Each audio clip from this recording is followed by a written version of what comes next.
네, 안녕하세요. 안녕하세요. RTV 알경제상식의 MC 저는 안예솔입니다. 네, 지난 시간에 이어서 이번 시간에도 ROTC 후보생 그리고 초급 장교 그리고 일반 사회 초년생들이 궁금해하는 부동산 기초에 대해서 오늘도 알아볼 건데요. 자, 이번에 이제 1회 평을 보고서 다들 부동산에 대해서 이제는 좀 알 것 같다 라는 평들이 엄청 좋더라고요. 오늘도 열심히 해보겠습니다. 네, 오늘도 준비한 내용이 너무 기대가 되는데요. 그럼 함께 한번 시작해 보도록 하겠습니다. 오늘은 등기부 등본에 대해서 공부해 보도록 하겠습니다. 등기부 등본을 어디에서 볼 수 있고, 그리고 소유자 정보는 어떻게 표시되는지, 그리고 표제부, 갑구, 을구를 보는 방법, 그리고 근저당권이 이야기하는 게 무엇인지 같이 공부해 보도록 하겠습니다. 등기부 등본 많이 들어는 봤거든요. 근데 이게 예. 사실 정확히는 뭔지 모르겠어요. 등기부 등본은 부동산에 대한 권리관계를 표시해주는 공적 장부예요. 부동산의 신분증이라고 생각하면 됩니다.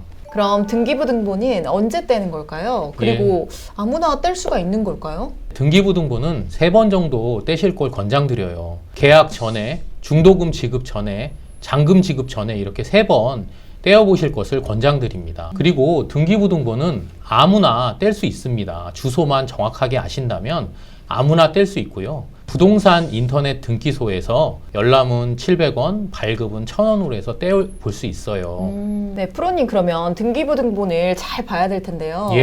사실 어떤 것부터 봐야 될지도 모르겠고 뭐 표제부라는 용어도 그렇고 사실 이런 용어들이 너무 어렵더라고요. 표제부에서는 토지나 건물에 대한 내역을 확인하시면 됩니다. 그리고 주소가 내가 계약하는 집 주소나 등기부 등본에 나오는 주소가 일치하는지도 거기서 확인하시면 돼요. 표제부에 나오는 그 집합 건물의 면적은 전용 면적을 이야기합니다. 그리고 대지권이 나와 있는데요. 이 대지권은 재건축을 할 때 굉장히 중요한 정보입니다. 역시 전문가님께서 설명을 해주시니까 좀 등기부 등본이 보이는 것 같아요.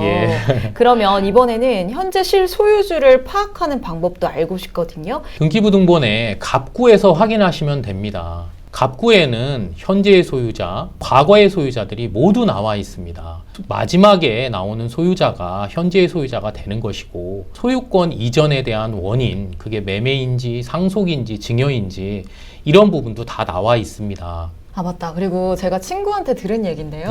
요즘에는 그 가짜 주민등록증을 만들어주는 곳이 굉장히 많다고 하더라고요. 맞습니다. 근데 사실 저희가 부동산 거래를 할 때 이 민증으로 뭐 신분도 확인하고 확인을 다 이렇게 할 텐데 이렇게 가짜가 만들어진다면 뭔가 논란거리가 많을 것 같아서 좀 걱정이거든요. 신분증을 확인하는 방법이 있습니다. ARS 1382에 전화를 하시면은 거기서 2가지를 요구합니다. 하나는 주민등록번호 13자리, 또 하나는 발급일자 8자리를 요구하는데요. 이거를 입력하시면 그게 일치하는지 불일치하는지, 아니면 신분증이 사실상 분실 중인데 그게 여기에 있는 건지 등등 알 수가 있습니다. 이런 정보를 꼭 활용하시기 바랍니다. 그러면 더 알아봐야 되는 것도 혹시 있을까요? 먼저 임차권 등기 명령에 대해서 말씀드리겠습니다. 임차권 등기 명령이 등기부에 되어 있다는 것은 앞사람이 임차 보증금을 임대인한테 받지 못하고 나갔기 때문에 임차권 등기 명령이 되어 있는 것입니다. 만약 내가 그 집에 임차를 가지고 보증금을 내고 계약을 해서 가게 되면 나중에 그 임대인은 어차피 신용이 안 좋은 분이기 때문에 나도 나갈 때 보증금을 받을 수 없다는 얘기예요. 등기부 등본을 봤을 때 임차권 등기 명령이 되어 있으면 그 집은 임차 계약을 하지 않는 것을 권장드립니다. 그리고 근저당권에 대해서 조금 더 말씀드리겠습니다. 근저당권은 을구에 설정되어 있는데요. 주로 은행에서 대출을 받게 되면 근저당권을 설정합니다. 보시는 바와 같이 채권 최고액이라고 적혀 있는데요. 이 채권 최고액은 본인이 실제 은행에서 꾼 원금보다 1금융권은 120%, 그리고 2금융권은 130%를 이렇게 설정을 보통 합니다.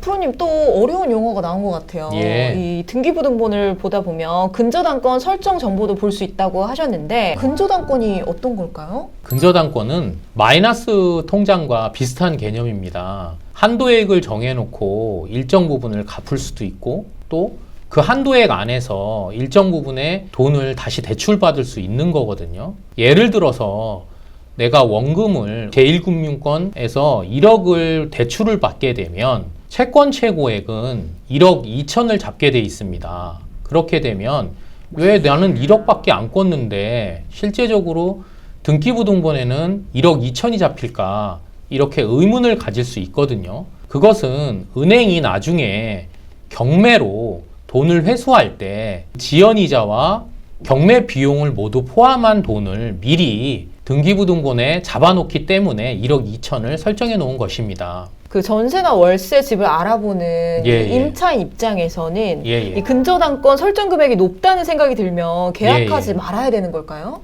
제가 앞에 설명드린 것처럼 그것은 실제 전세가율하고 관련이 되어 있습니다. 우리가 앞에 4억짜리의 집이 실제 1억에 근저당권이 설정되어 있고 임차보증금을 2억을 주게 되면 총 이 집주인은 남의 돈을 75% 정도 쓴 겁니다. 근데 70%가 넘기 때문에 후순위인 나의 임차 보증금은 위험하게 되는 것입니다. 그래서 그런 집은 계약하지 않는 것이 좋을 것 같습니다. 등기부등본이 예, 예. 정말 중요한 정보가 많은 것 같습니다. 맞습니다. 네. 그럼 프로님 만약에 등기부등본을 자세하게 볼 시간이 없으신 분들도 있잖아요. 그렇습니다. 급하게 계약을 맺어야 될 때 예. 등기부등본에서 빼놓지 않고 꼭꼭 진짜 이것만은 확인해야 된다. 예, 이런 게 예. 있나요? 등기부등본은 표제부, 갑구, 을구, 그리고 요약이 있습니다. 이 요약을 보시면 최종 소유자와 그리고 대출 부분, 그리고 주소가 정확하게 나와 있습니다. 이것만 보시더라도 등기부등본에 꼭 필요한 부분은 모두 확인할 수 있는 겁니다. 오늘 등기부등본에 대해서는 아주 빠삭하게 이효진 프로님 덕분에 알게 된 것 같습니다. 오늘도 귀한 예. 말씀 많이 해주셨는데요. 예. 등기부등본에 대해서 명확하게 알 수 있는 그런 시간이었던 것 같습니다. 예. 저희가 이제 마무리할 시간이 됐는데 좀 예. 아쉬우시죠? 아쉽습니다. 네. RTV 알 경제상식 부동산 편, 정말 부동산의 신분증이라고 할 수도 있는 등기부등본에 대해서 알아보는 시간이었습니다. 다음에도 저희가 명확하게 콕콕 찝어드릴 수 있는 저희 RTV 알 경제상식 방송 또 할 테니까요. 많은 기대해 주세요. 감사합니다. 감사합니다.